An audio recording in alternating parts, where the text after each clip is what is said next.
Bugun sizlar bilan o'sha hamma yaxshi ko'rgan SPFlar qanaqa yuzga mos kelishini bitta obzor qilib beraman. O'sha ko'pchilik ishlatgan Round Lab SPFlari ko'k rangi quruq ta'sirchan ko'jaga tushadi, rozoviy rangi ton beradi, yuz tanlanmaydi, yashil rangi yog'li ko'jalarga tushadi. Hozir yangicha varianti ham chiqdi, juda ham yog'li, muammoli yuzlarga tushadigan varianti ham bor.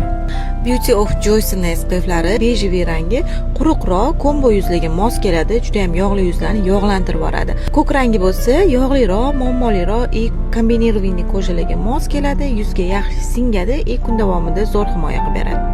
XSVE shu SPF kombo yog'li yuzlarga mos keladi, teksturasi juda ham yengil, yuzga yaxshi singadi, ba'zi o'rnida ham ishlatsanglar bo'ladi. Selimax seri SPF quruq va ta'sirchan ko'jalarga mos keladi.